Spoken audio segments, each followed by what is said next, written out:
there is some work to this. It doesn't have to be hard, but there is a little bit of, I don't even like to say work, but you've got to look at it and you've got to challenge it and you've got to decide if you're going to keep it or if you're going to let it go or if you're going to create a new story, new beliefs, new realities, that type of thing.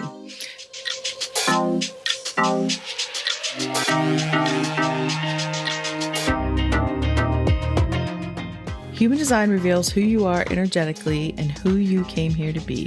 I'm Dana, human design specialist. And I'm Haley, the human design newbie. Listen in as we explore how leaning into your authentic self is your ultimate path to success. Welcome to the Human Design Hive podcast. Let's get into it. Hey there, Haley. How you doing today?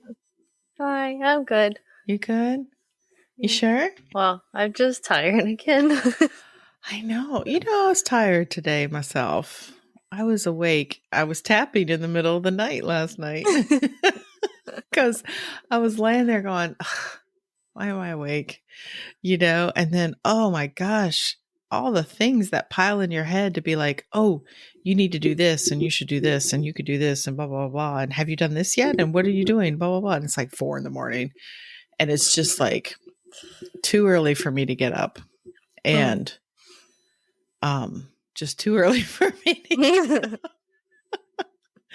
So I had to do some of that tapping we talked about the last time just to get it worked. But then what I don't like is, and this is why I was annoyed, is because then I know, well, okay, I shouldn't say I know, that's setting it up, but I'm afraid what would happen is even though I woke up with my alarm, I kept hitting snooze because I was tired because I didn't have as much sleep. So I think I essentially got the same amount of sleep I normally do, but not in a good way. And then I was really annoyed when I woke up because it was like by the time I got up out of bed, it was a good hour plus than I wanted to.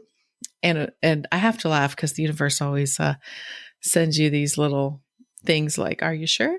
Because I was just saying before, I was like, I really want to get up earlier. I'm like, I should just do it. I know it's going to be hard because of the time change, but I should just like get up at 6 and I'll do all the meditating and the movement and do all that. And then by the time I'm ready, it's like 7:30, and so what happens? I wake up an hour late. I get out of bed an hour late. And then had to do more tapping because it was interesting how that tapping works sometimes. I don't know if you've experimented with this since the last time we talked. Have you? No, you haven't found any reason to. Life's just perfect. No, I'm just kidding. Just kidding. But yeah, found out, I was annoyed by getting up late, but then you know what? It goes into a lot more stuff sometimes. And you're like, oh, I didn't know that was in there. And then clear it out and you're like, oh, your mood's reset. And it's like, oh, okay.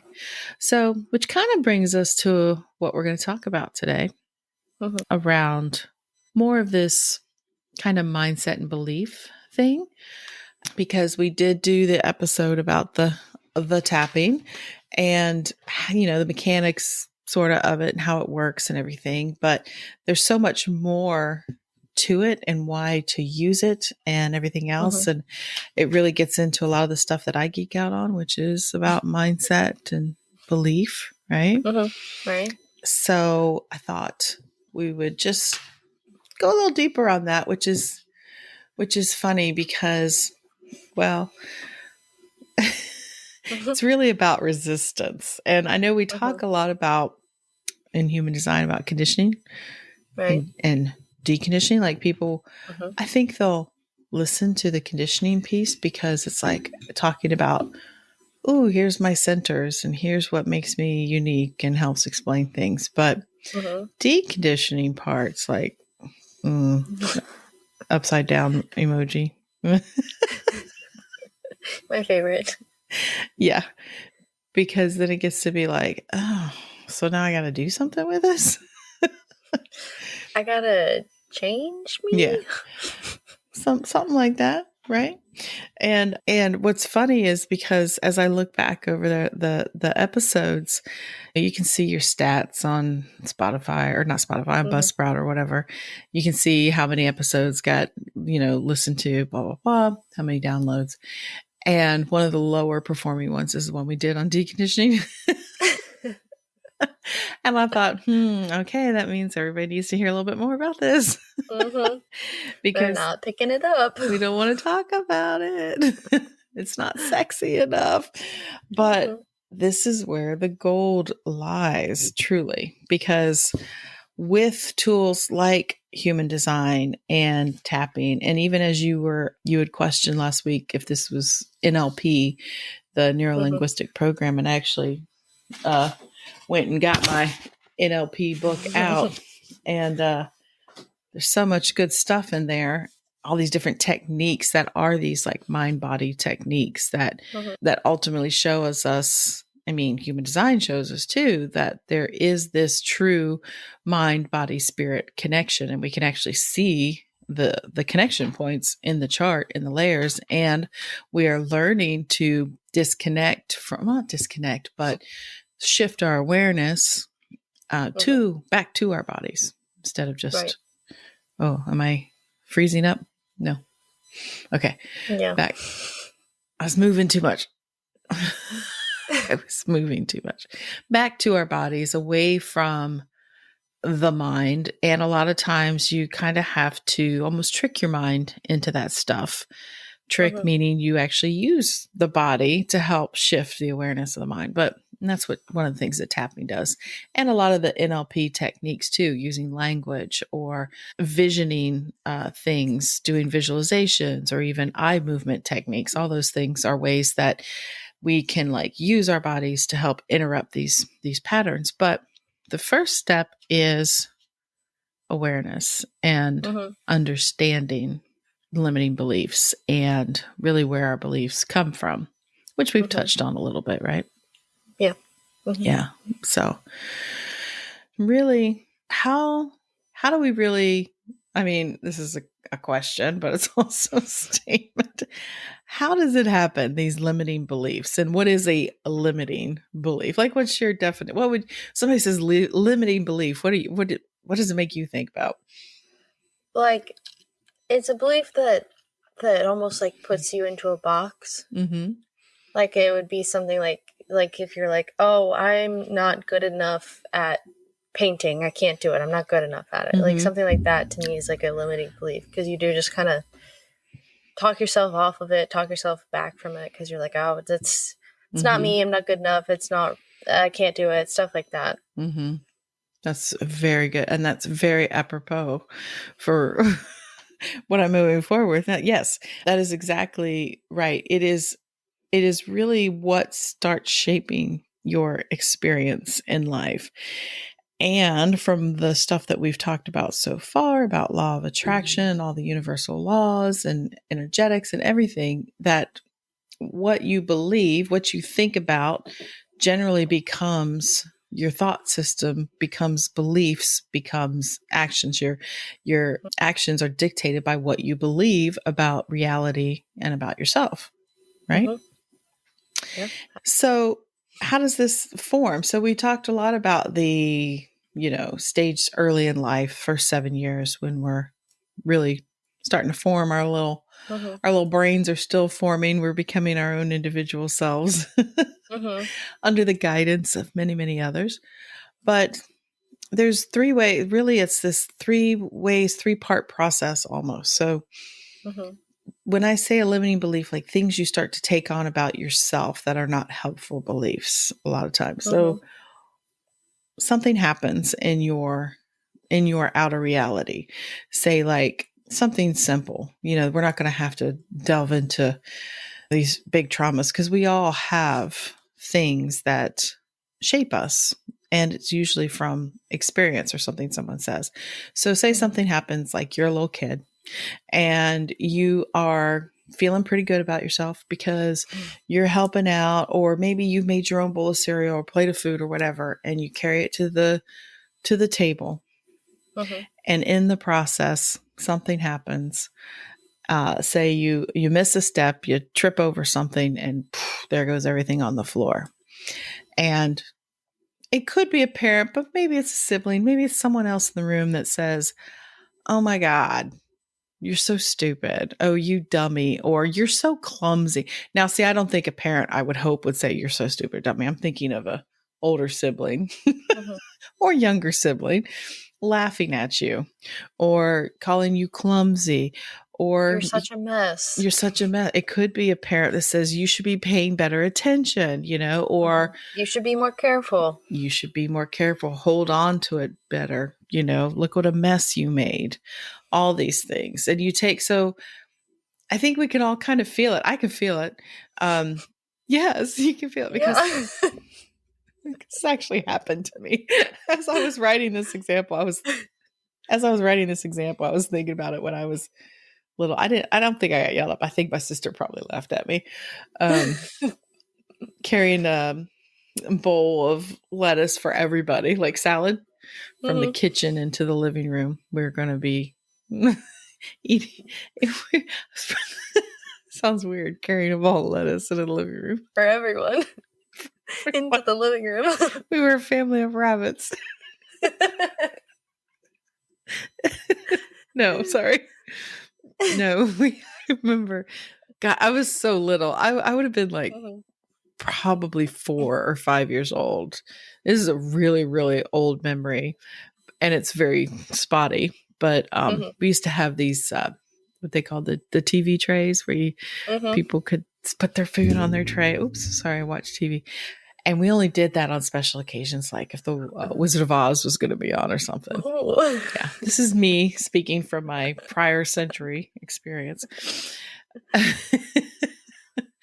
Anyways, and I do remember that happening, and I felt terrible because I was really proud of myself. I was like, "Oh, I got a job. Somebody gave me a job," and there was a step down into that room, and I missed it. Shame on the builder. Yeah, I don't know. Nancy, my sister, she probably made fun of me. Probably. Maybe not. Maybe it was just. But anyway, so this isn't always about me. So once that happens, someone has said something which might have not been anything to them. They didn't really mean it. It wasn't really that Almost important. knee-jerk reaction. Right. But because of the way it lands and the way you feel, it's something that you start to draw conclusions about yourself because of the mistake that was made and the reaction that was gathered from the room. And then you, throughout life, subconsciously, because most of this is subconscious, you start gathering evidence that supports this belief. And these conclusions you could start to draw are like things you said before: I'm not good enough, or I'm careless, or I'm stupid. And what's crazy is that we could like spend decades of our lives carrying these stories within us and not even realizing what they're doing, because once you have something that forms a thought like that, or you draw a conclusion like that, and it starts to become a belief, because then you, like I said, when you start gathering that evidence, and as we know from some of the other stuff we talked about creating our reality, the subconscious mind is then looking for more evidence of your uselessness, your carelessness, your not good enoughness, right?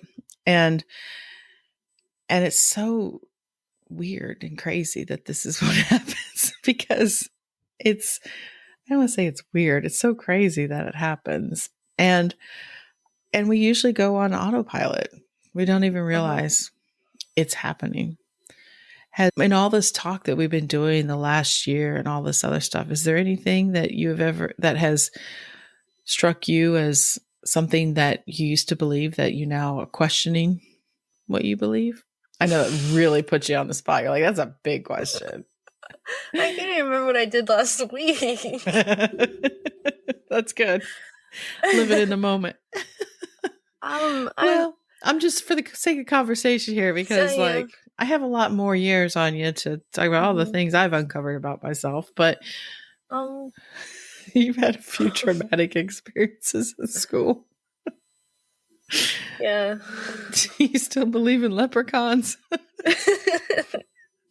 But I don't know what kind of belief I would have taken from that. No. Like, still held through. You were embarrassed. That's all. People are like, what are you talking about, leprechauns? No. I was afraid that there was leprechaun pee in the toilet in kindergarten. I peed my pants. That's just a story. It's just a story. It's a dramatic one. I'm sorry. That whole like peeing your pants when you're a kid, that's horrible. It's embarrassing. Anytime, honestly. You don't have to be a kid. Whatever happens, it's pretty bad. None that like jump right out to me that I can really think of. You don't have to. That's fine. So the thing is as we gather this evidence and we have more experiences that support this evidence, right? It gets pretty solidified in these beliefs that we then are constantly running this narrative in our head that we're not even aware is happening. Like we all have all the time, probably some sort of voice running in our head that we're not even paying attention to mostly. When we tend to pay attention is when we are feeling bad about ourselves or whatever, middle of the night, you should be doing this. You should be doing that. Why don't you do this? Why did you do that? Why aren't you better at this? It's just like, and one of the things that was interesting, something to ponder is that, that voice is often not our own voice. It's someone else's voice somewhere along the way. And this is a really cool exercise that I had done before, which is when you think of something that is one of these more negative statements about yourself or limiting a belief, is if you kind of take a moment and close your eyes and hear the voice. Where around you is the voice coming from? Because there is a direction usually where the voice is coming from. And how you know it's someone else's voice and not you having the thought is usually, and this is so cool because I did this and I was thinking about some of these things I had been saying to myself earlier, and it came from up above and slightly behind me. And I say, that's usually an indicator of something that was a belief that was taken on about yourself earlier in life when you were smaller. People were bigger than you, or from side to side. Some say that when you have this awareness of where this voice is coming from, because usually when you're speaking to yourself, it feels like more of something that is standing right in front of you type of thing than around you. I don't know, something to think about and ponder. But it is interesting. Yeah, you'll pay attention to it. But really, these experiences, these beliefs, we give meaning to them, and especially when we are making these I am statements about ourselves, which this is the two most powerful words in the world are I am, because those really help shape your current reality of what you believe about yourself. And when you're working at the subconscious mind and what it's doing, what's really interesting to think is the subconscious mind does not judge. It doesn't care one way or the other. It's just operating on what it's been told. It's like, your conscious mind is the captain of the ship and your subconscious mind is just the crew, just doing what it's told. It's like hoist the sails, row the oars, or whatever. It's just doing what it's told. So I always like that analogy. Yeah. So anyways, when we start kind of journeying into this, and this is what happens in human design exploration. If human design is the first thing that you've come to that helps you really start to figure yourself out, you're in luck, because it's going to give you a pretty clear map of places to look, right? Of where these things, especially, we talk about the open centers are a good place to start, right? Of where you might be picking up other people's beliefs and these conditioning behaviors, but it could also be in it could be anywhere in there because it's through your life experience, but it's a good place to start looking. Right. And like a lot of things, maybe this is just an American thing. We tend to want to have a quick fix for everything. Yeah. And we want someone to tell us what to do, or they'll just do it for us.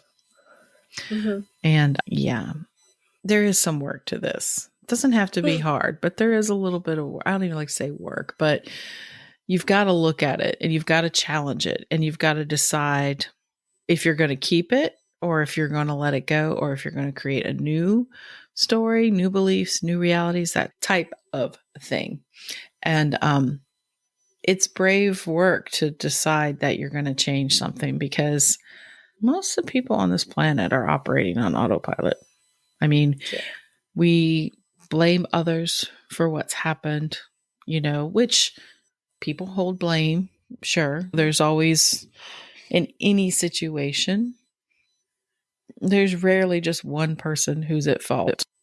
There's blame for everybody. But then when you continue that story of blame, that starts creating this resistance to change. So resistance, it's a big word. We hear it a lot, right? Because we're always trying to find what? The path of least resistance. Ideally. Hello, electricity. Hello, electricity. Well, yeah, that's what electricity is trying to do. Yeah. Sure. Science. Bring it back. Bring it back. No. Bring it back. Bring it back. Okay. So let's say, let me see how I want to phrase this. Resistance. We are resisting the changes that we want or we say we want. And when we resist this change, if we're going to blame others and we're going to say, well, I want to change, but what we're doing is we're really giving our power away to other people, to circumstances, which the truth is we always have the power to make the choice of what it is we want to do and how we want to feel. We will say it's not within our power, but it truly is, because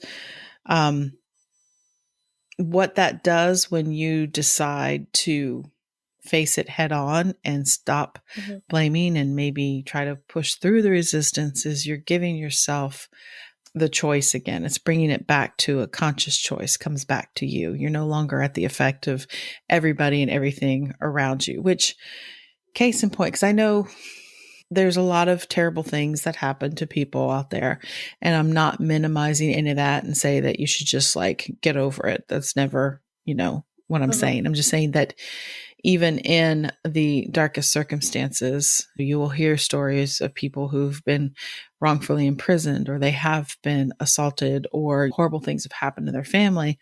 And they will often advocate, some of these people that have done some of this work and taken the choice back into their own hands, is that they got to choose how they wanted to reframe this story, how they wanted to then tell the story.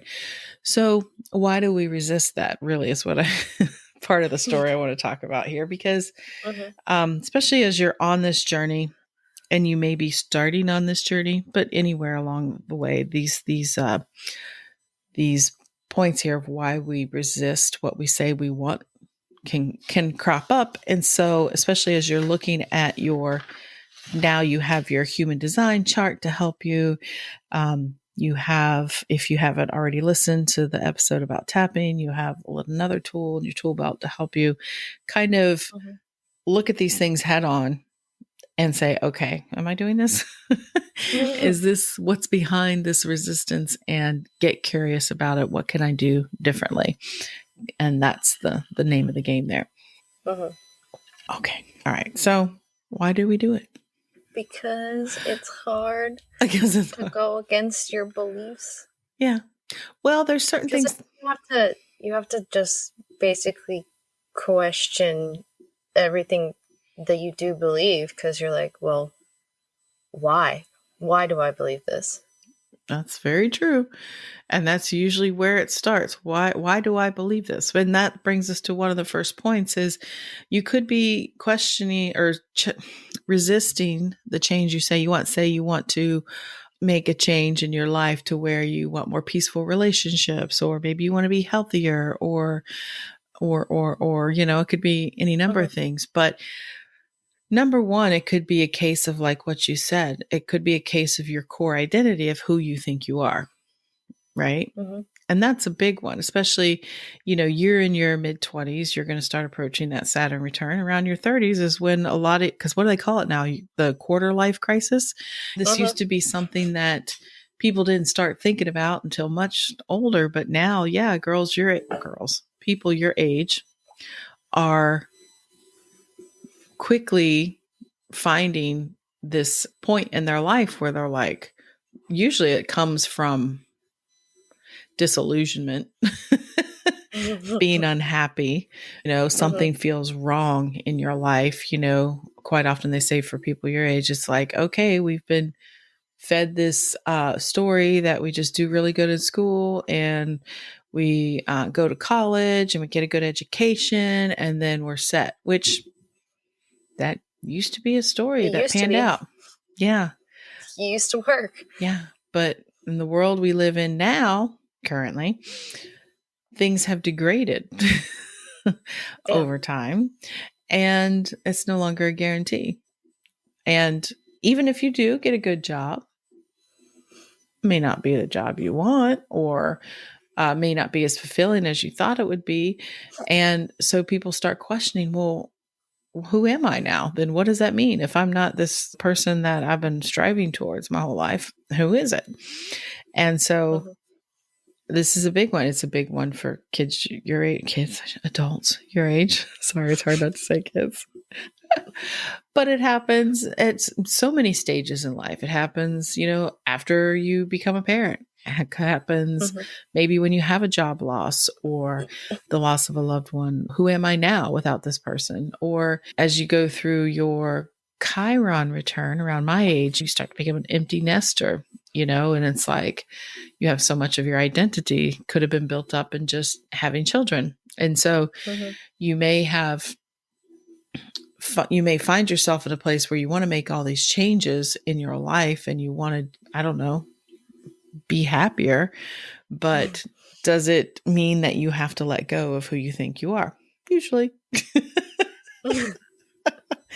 But the good news is a lot of times who you think you are, it's not who you are. It's not who you really are.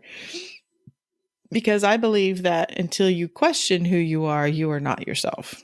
I think deep down really believe that, because until you question it and you question the beliefs you have and the stories that you tell, like you just said, where did they come from? Whose ideas are these? Then I don't see how you could possibly be living your own true self. What do you think about that? Yeah, because it's like putting on a mask or putting on a costume. Underneath, it's always going to be the same person, but then it's what are you portraying? What do you think it is that you actually are? Because that's what you're portraying. It's like, but it's not really you. Yeah.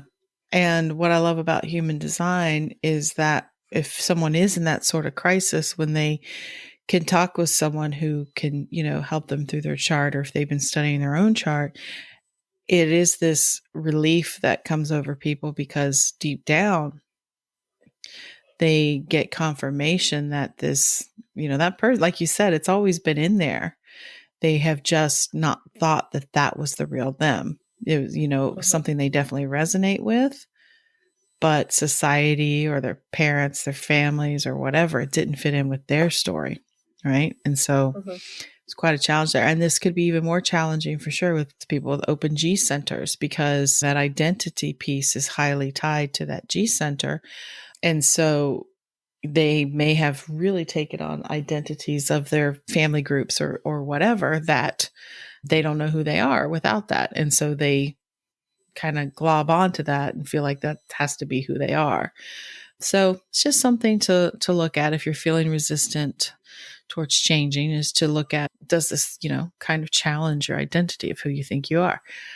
Another big one, this is a big, big one of why people are resistant, is because sometimes it's going to take a level of forgiveness, let's say, and they're unwilling to forgive, whether it's themselves or someone else.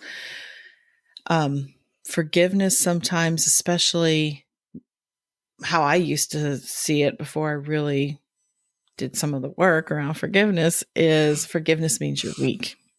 That's a big one. I think that forgiveness means that you are just letting someone off the hook, that they're not being held accountable. Because I know we hold on to things and we don't want to forgive people because we feel like they don't deserve it. Right? Feel like they're getting away with it. And it can be very hard to move in the direction of your dreams or a life you want to live if you're holding on to these past hurts and not willing to forgive. Yeah. Brings you down. You're really in it today, aren't you? Yeah, riveting today. I'm sorry. This is boring. No, I said we. Are we boring?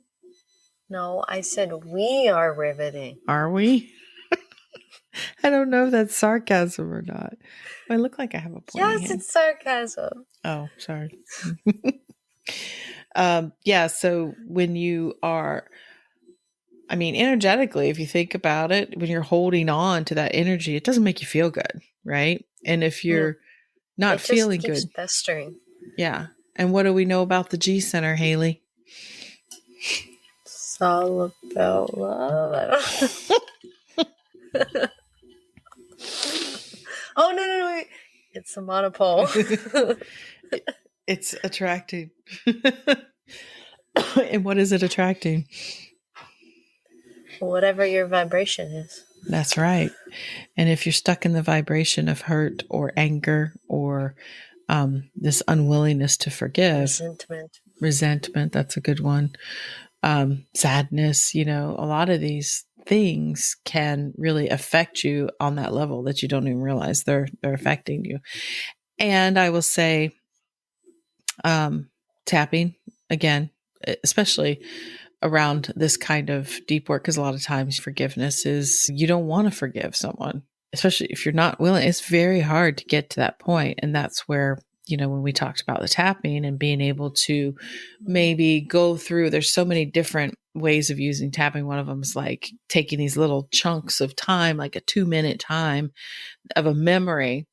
And especially if it is this thing where you have to, you're trying to forgive someone, you can, through tapping, just keep neutralizing the intensity of that memory. And each time it starts to spike, you can neutralize it again and bring it back to where it's no longer going to have that heightened experience, emotionally charged experience within you, which then makes it easier to forgive, because what, the tapping does is it helps kind of clear out that space and goes in that deeper level, and it works on that physiological level too, that it just kind of frees up space. You're able to think more clearly. Like we said, your brain actually functions a little bit better, and you don't have all the fight or flight response going all the time. It just, that's certainly helpful. And they always say, if you're not, it says, of course, it's one of the largest lessons in the Course in Miracles, is that if you're not happy, if you're not living the life that you want, if things aren't happening the way you want them to do, you need to get brutally honest with yourself and be like, okay, who am I not forgiving? And it doesn't even have to be someone. It could be a group of people that you feel resentment towards or whatever. That's one of those things too. I had to do that a lot. I did some tapping. Oh my gosh. That was a couple of years ago when a certain president was elected. I was carrying so much anger around, and I realized, could this really be affecting me on my own personal level? Like how I view the world and people and money and income? Because I have a lot of issues around ways certain people use money and power. And I realized it was disempowering for me to carry that around, because it made me believe certain things about myself that weren't true, because I was carrying around their shit. Anyways, it's a whole nother story. Got their issues. Yeah. So another reason, this is a pretty clear one, why people don't change or they're resistant to change, is they're afraid of being deprived of something they've gotten used to or they like. We all know that one. We all know that one. So, I mean, I don't think we need to explain that too much. Okay. Deprivation. So that's pretty simple. One why people don't change. They don't want to have to wake up early, let's say.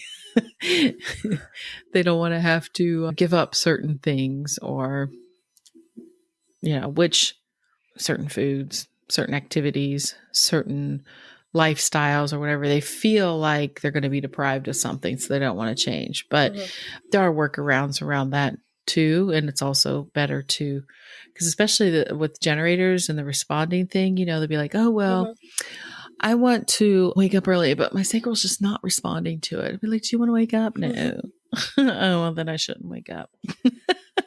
It doesn't work that way. It's like, okay, what about the outcome there? Is the outcome of waking up earlier something that you are excited about, something that you want to do? Say you want to be more productive or you want to incorporate new things into your life. How would that make you feel? Does that feel like something you want to respond to? It feels probably a better way to look at it than just like, no, I don't want to do this activity because I don't feel like it. Just something to think about, play around with. This is a touchy one with people. This next one is, what kind of benefit or secondary gain are you having by resisting change? People don't like this one because they like the, oh, you're saying I'm holding on to this because I want to? Nobody wants to hear that, right? No. But I don't know. You have to ask yourself sometimes, like one of the, when I was doing one of these workshops with tapping, she was talking about a client. She had this woman who was always coming to her for tapping for relief from physical ailments. She was sick all the time. There was always something going on. And finally she just had to say to her, like, well, basically, what are you getting out of this? Like, there's got to be a reason that you continue to do this because, it's never really anything's actually wrong. I mean, I don't want to say like your illness is made up. I'm not saying that. I'm just saying that I think we know there's people that there's always a reason for something is ailing to keep them in place, or bad things always happen to me. Maybe that's a better one, well, what are you getting out of that? There is a need being met by someone who has always got the short end of the stick. Yeah. If you're seeing this podcast, Haley has a few thoughts on that. Well, I think you probably know who I'm thinking of. Maybe. But this woman, this client that my mentor was telling us about was what they were doing tapping. What they got to was that there was a secondary gain for this woman to always be in pain, was that her children felt sorry for her. Her children, grown children, tended to her. They checked in on her more regularly. She said she wanted to feel better and wanted to rid herself of this chronic pain, even though doctors had tried everything for this woman. But she wasn't changing. And through that tapping, they're able to get to, oh, she just wanted her children to pay attention to her and to visit her. And so while she wasn't intending to feel bad all the time, her subconscious had done this, had set this situation up of like, it's like, we feel bad. Yeah. Our kids come see us. That's a secondary gain right there. And so that's a hard one to look at. It probably won't be on day one. You'll figure that one out, but it's something to consider. Procrastination. A lot of people say they don't want to procrastinate, but usually there's a reason there. These are all limiting beliefs. Procrastination a lot of times can fall right into that. That, right there is, I believe, one of those limiting beliefs about get everybody on the procrastination wagon after me and telling me calling me names, but I'm the queen of procrastination. So don't tell me I don't know. That mostly I'm just tell your truth, setting myself up. Okay, so another reason we block change and we resist change is sometimes we just don't feel like we deserve it. This goes back to some of those beliefs, I don't deserve to let this go. Maybe you feel guilty about something that you did or something that happened that you caused. Guilt is a huge, what's the word I'm looking for? Has a huge grip on a lot of people, especially women. Especially women, especially if you look at your chart and if you have any of that channel of 5027, there's that nurturing energy, responsibility, and values, and taking care of others. Usually someone with that definition could take care of others to the detriment of their own health and their own safety and their own what they need in order to be happy. So, but it could just be a past hurt, which also goes back to guilt, or not guilt, forgiveness too. Forgiving yourself, saying, if you don't believe you're allowed to unburden yourself, it happens to unfortunately, a lot of veterans that come back. They don't feel they deserve to be happy for doing some of the things they had to do when they were over there. It's really sad that they don't get the help they need. I'm really glad that they do use a lot of these mind-body techniques and tapping and things like that to help them, because pharmaceuticals aren't always the answer there. Let's see. Another big one is safety, in the sense that sometimes it doesn't feel safe to let go of a certain belief, right? Because it might be out of the total belief system that maybe you grew up in your tribe. People like us don't succeed. Some of the things that, feel more like to your family and tribal, like when if you're grew up in a family that, hard work was valued above everything else. So say you're someone that's trying to build, your own business, an entrepreneur outside of that, of where I don't want to work that hard. I just want to have a better quality of life or something. But deep down, you might be carried around this belief that if you don't work hard, you won't succeed. You don't work hard, you don't succeed. It's not ethical to make money when you're not working hard. Rich people are dishonest. A lot of these things that if you step out of those thought systems from your tribe, it can feel really unsafe that you would not be a part of the tribe or the family anymore. And it seems, your rational mind wants to say, that's crazy, right? But we're not talking about the rational mind here. We're talking about this subconscious, irrational, I should say, but mind that is running the show. And you would almost have to keep reassuring yourself with, things to say, it is safe for me to earn more money than my parents. It is safe for me to work less and make more. Because the subconscious, like I told you, it doesn't judge. It's not telling you, no, that's not true. If you keep repeating things, that's why affirmations and all this other stuff, tapping, all these things can go hand in hand, because it's just reprogramming what's going on in there. It's possible. It's totally possible. Totally possible. Another reason people resist is a behavior known as looping. Which is really another, like I said, one of these unconscious things. You don't realize you're doing it, but you get yourself in this loop of, I will be happy when I will do the thing when this. So you a condition has to be met, and then you will be this way. And that's why they always tell you to, well, just, be the way you want to be anyhow, because if you keep waiting for that day, that condition to be met, chances are you'll just stay in this loop of you'll always find another thing, right? Why are you laughing now? Because Presley's looping at work. Oh no. He just keeps saying the same thing. He's like, once I get this, I'll do this. I'm like, okay. Yeah. He was telling me yesterday, he's like, I'm going to use this move to Colorado as a reset. Do all this stuff, put in these things and work, all this. I'm like, okay, well, when you get to a point where you feel like you're back on the hamster wheel, you're going to need to find another way to get off of it that doesn't require us moving. Yeah. I was like, no. What does he think he needs to reset? And this doesn't have to be, this can be on the, off the record. Just working less and giving responsibilities to the people that are under him, being healthier. working out and stuff like that. Mm-hmm. Well, we can break some of that down to be like, okay, well, what's really going on here? Because he's definitely one of these that believes in hard work for sure, right?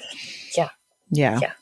And so maybe he does create some of this extra work for himself in order to justify what they are. Because, like, his standards for everything are way up here. Mm-hmm. Normal standards are, like, here. Mm-hmm.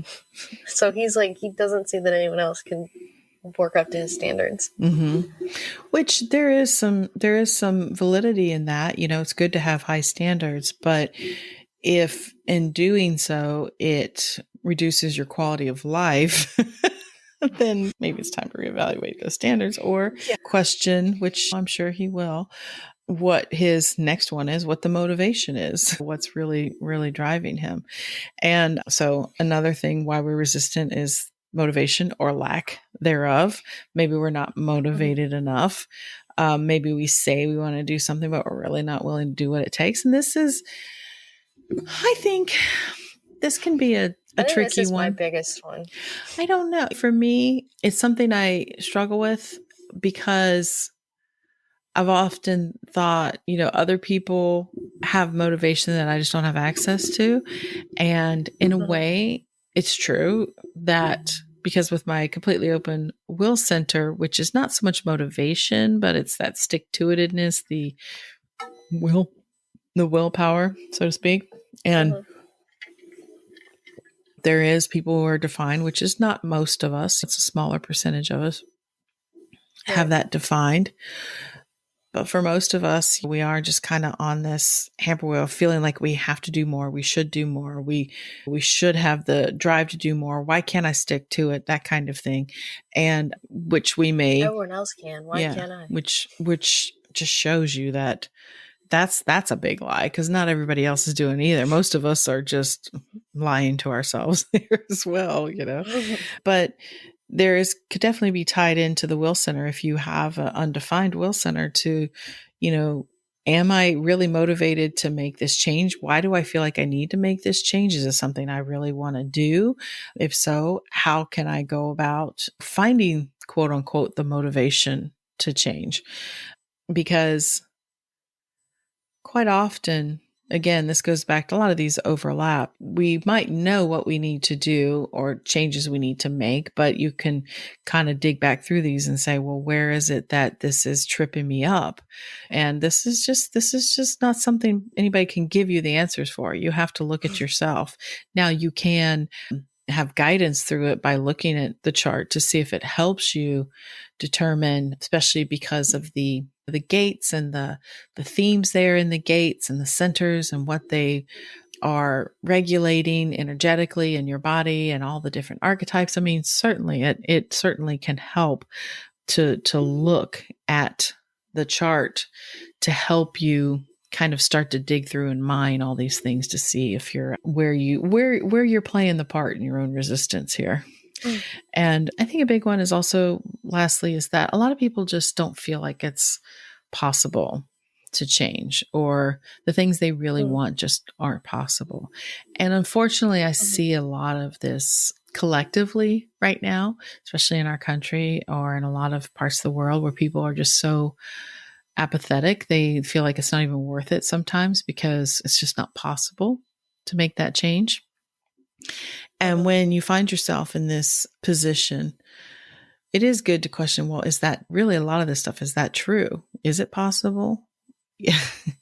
Because really just questioning if something is truly possible, or finding examples of where things seemed impossible but they then happened, I mean, for how long?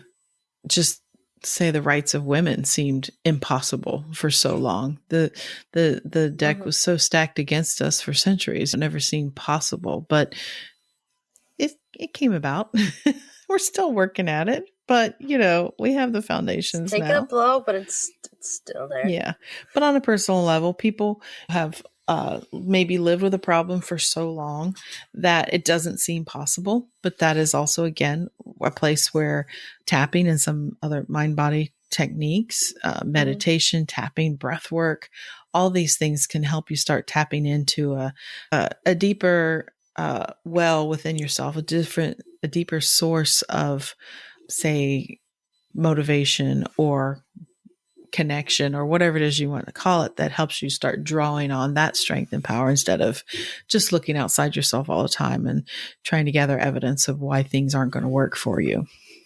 So, like I said, most of this, what's really most important here in this conversation is to realize that resistance is pretty much always unconscious. You don't know you're doing it, but maybe by looking at it through this conversation, it might trigger something within you or open up something within you to say like, oh, maybe I should take a deeper look at this. Am I, is it messing with how I see myself? Am I holding on to past hurts or things that I need to let go of, to forgive?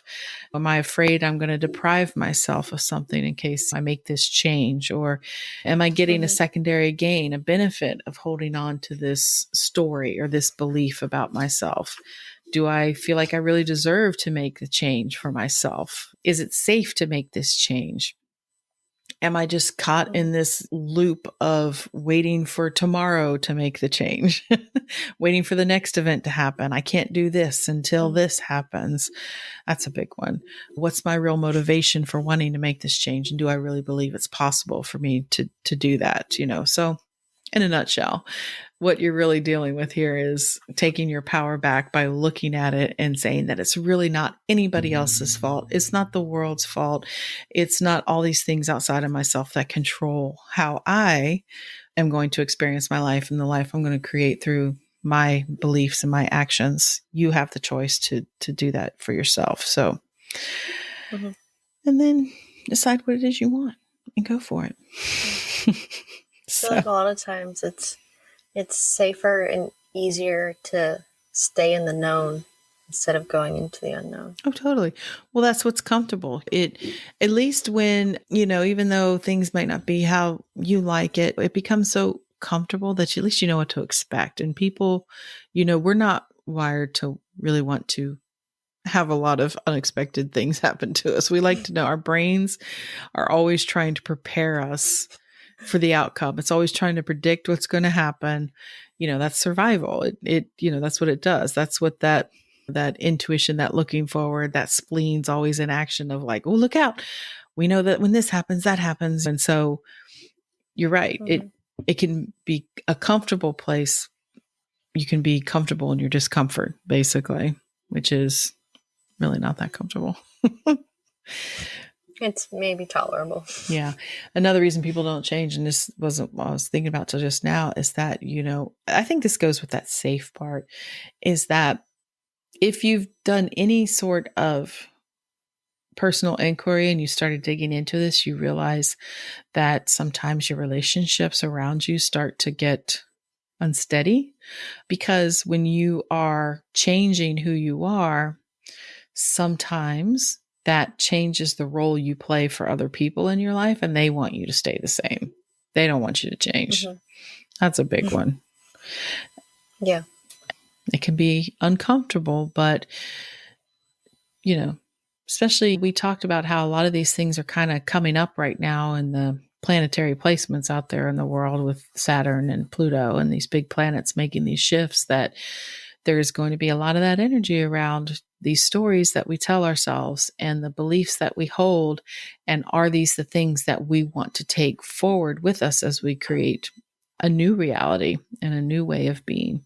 So hopefully this gives some insight into where you might be resisting and where you might be resisting and how you might be able to start shifting some of that. So anyways, it may be a little more of a serious topic today, but that's life. That's what we got to do. It's not always all fun and games. We try to make it fun. Yeah. We don't take ourselves too seriously. No, we do every now and then, but it's all for the greater good for everybody. You certainly benefited from it from me. I'm not perfect, but boy, I at least tried to look at some of this stuff earlier when you guys were younger to, Hey, that is probably part of the reason that I can't figure out what my beliefs are, because maybe didn't have a lot of things mess up. Well, when someone puts you on the spot, about things, usually like I said, those beliefs come up when you're feeling limited, when something's happening, or you're feeling scared, or you're feeling anxious, or whatever, change, things like that. Like I'm sure there's what you guys are doing, even by moving, that shakes a lot of things up, and that's going to bring up a lot of, stuff, even though sometimes it would just feel easier and safer to just stay where you are. I know you've probably had that thought at some point. Really not that much, and I'm very surprised. Oh, really? Yeah, like I haven't even had a meltdown about the whole move or anything. Well, it doesn't mean you have to.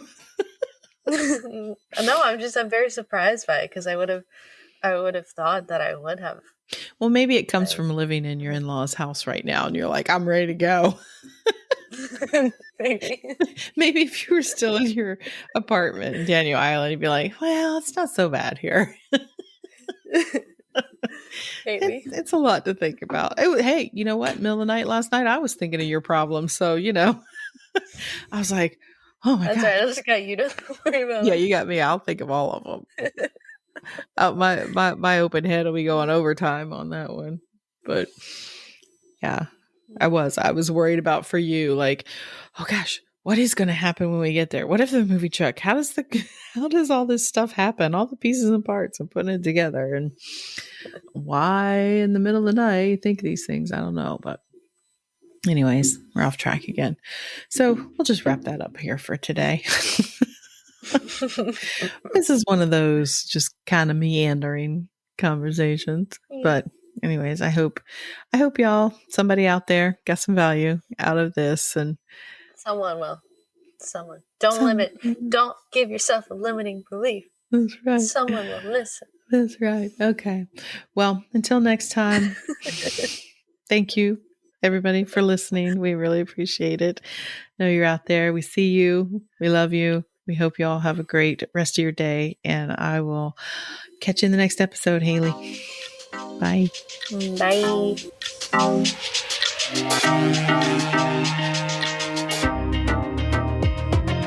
You made it all the way to the end of today's episode, so you must have liked what you heard. If you did, make sure you subscribe so you never miss an episode, and perhaps leave us a good review. And if you know someone who wants to dig into all things human design with us, make sure you share the Human Design Hive podcast with them. We'd really appreciate it. Thanks for listening.